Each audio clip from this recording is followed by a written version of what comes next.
My name is Neo. I am here to try to help you to get a broader perspective and a greater understanding. I can only try to guide you, point you in the right direction. Anything I say to you, you can accept or reject. The choice is yours. All I ask is that you consider what I say. Think about it, question it, and challenge it, if you will. Why am I here? I am here to give you a message, and that message will, I hope, give you understanding and ultimately freedom.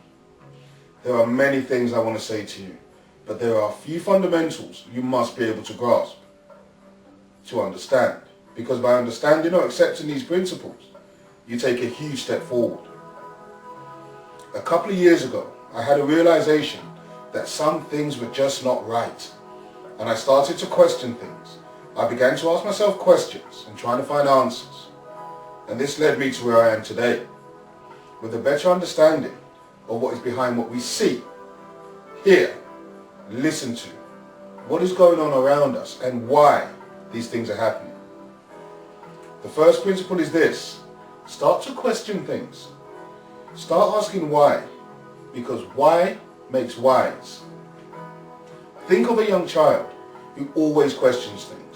A child constantly asks questions as it needs to understand the world around them.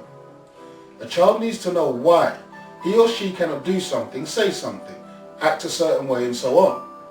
Unfortunately, there comes a point where a parent starts answering these questions with, "Because I said so."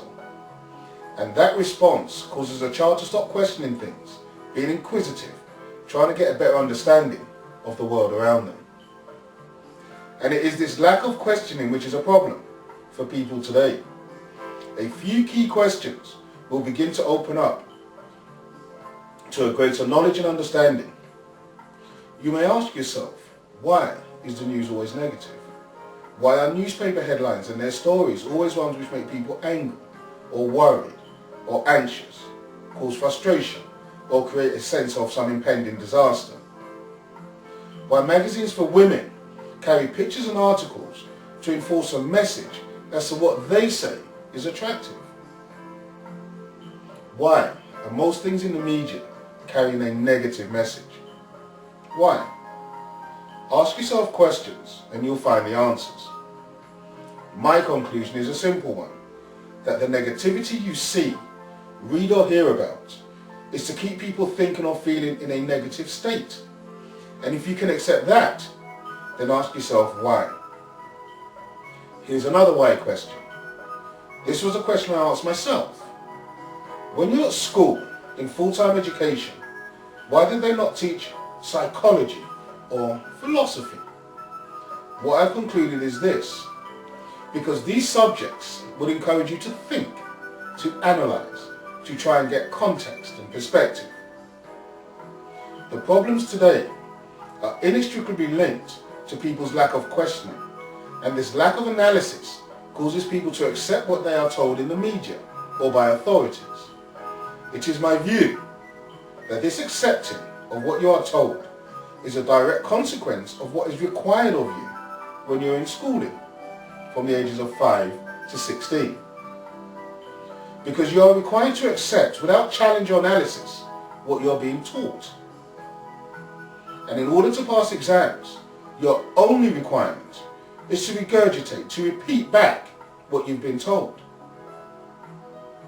So once you've been trained to accept what it is you've been told, it becomes easier to manipulate what you think. The second principle is this, and it follows on directly from the first. Be aware of your thoughts. You may wonder why you need to be aware of your thoughts.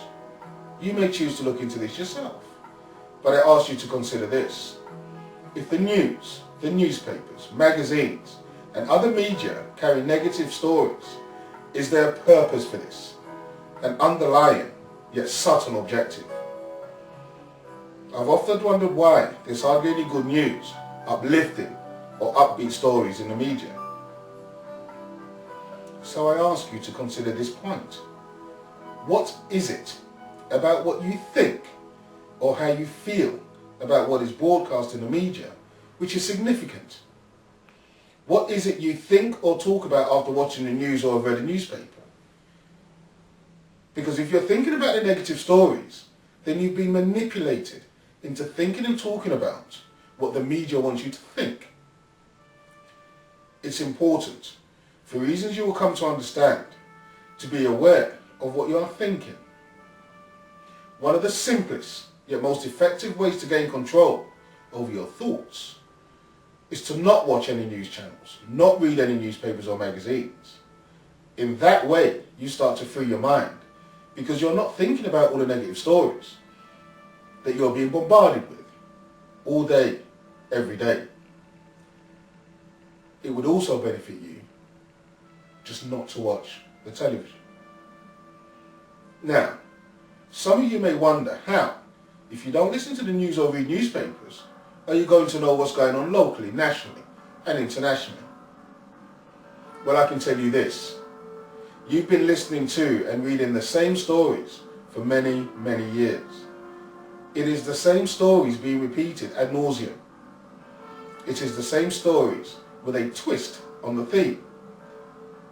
The stories are these: war, conflicts, famine or drought, floods, earthquakes, collapsing economies, job losses, about the banks, the bankers' bonuses, unemployment, spending cuts, murder, rape, etc., etc.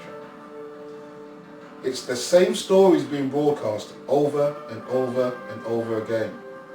It's just the names or the places which are changed. Do you see what I mean?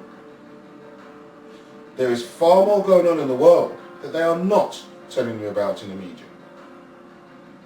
So, if you want to start to free your mind, just start to be aware of what you are thinking. And if you can start to observe your thoughts, you will begin to realize that a lot of your thoughts are governed by what is broadcast in the media. Take a little test, if you will. Sit in a public place and listen to what people talk about. Oftentimes, it will be what they have seen, heard or read about in the media.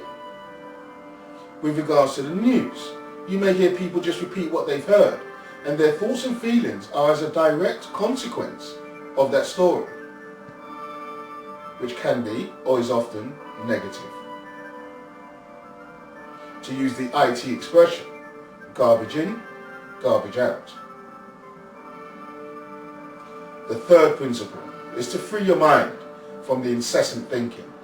We think far too much, and oftentimes what we think about isn't beneficial to us. Why isn't it beneficial to us? Because when we listen to the news, it makes us think negative and feel negative. What is a negative feeling? That is anxiety, that is worry, that is concern, that is stress, which are all states of fear. Fear about what has happened, fear about what may happen. And these negative feelings are in fact bad for you. Another situation where people think too much is reviewing things, normally bad things, which have happened to them in the past. In addition, people worry themselves about the future. Some people go through an entire day thinking and worrying, reviewing the past, worrying about the future, and this constant thinking and worrying makes them feel anxious. And this may lead to stress, depression, being unable to sleep or waking early in the morning and worrying about some issue. So do you see how the constant worrying and fretting causes anxiety and stress? If you do, then you will accept that that state of being isn't good for you. Far too many people are suffering depressive or stress-related illnesses. Far too many people are taking sleeping tablets to shut down their minds to enable them to sleep. The reason for all the stress, depression, sleeplessness is anxiety, which is also worry, which is also based on fear. The solution is to free your mind from the constant negative thinking. How do you do this? Forget about reviewing all those things in your past which make you feel bad. If you are someone who has continuously, over the years, thought back to events, people or situations which made you feel bad, then you need to be robust with yourself and make a conscious decision to let the past go. Why? Because what was done. You cannot go back and change it. You thinking about it constantly has not changed the fact that it happened, nor the fact that you didn't like it. The constant review makes it an emotional acid which eats away at you, and it also generates other negative thoughts and will bring into your consciousness other situations you'd forgotten about or chose to let go. And this is the key. You must learn to let go of all negative thoughts. You will almost instantly feel better for it. The best way to let go of any past hurt is to forgive. Forgive anyone who has or you perceive has done you wrong. And that simple intention to forgive frees you from holding on to negative thoughts and negative thought patterns. If you cannot find it in your heart to forgive, then try to forget. Imagine putting the episode into a secure box in your mind, locking it shut and throwing away the key. Tell yourself you cannot and will not access that secure box, as it holds nothing of benefit or value to you. Many people spend the whole day thinking. They think this is what they ought to do. But the mind is a tool. It is an instrument to be used when it needs to focus on a thing. But once what needs to be done is complete, then the mind needs to shut down. The mind, if I can use an analogy, is like a car. You only use the car for a specific purpose to get from point A to point B. Once the car has satisfied that purpose, what do? You switch the engine off and you take the key out of the ignition. Nobody uses their car for the purpose of getting from one point to the next, but leave the engine running. Nor do they leave the ignition on. Why not? Because the car has satisfied its purpose. And if you leave the engine running, you will burn out all the fuel. Or if you left the ignition on, you will drain the battery. In either event, when you next needed to use the car, the battery will be flat, or you'll be out of fuel, so not able to use the car for its true purpose. Well, that's the same with the mind. It is a piece of equipment to be used specifically for a purpose when you need to use it. When you have satisfied the purpose, then switch it off. Only access it when you need it. In the same way, you will not leave a car engine running after you've finished your journey, or the oven on after you've cooked your meal, or your umbrella up after it stopped raining. It's the same with your mind. Switch it on when you need to use it, and switch it off when you finish your task. So, if your mind is free from the incessant thinking, what do you do to replace it with? Because too many people define themselves by what they think. Well, try this. If you feel you ought to think of positive things.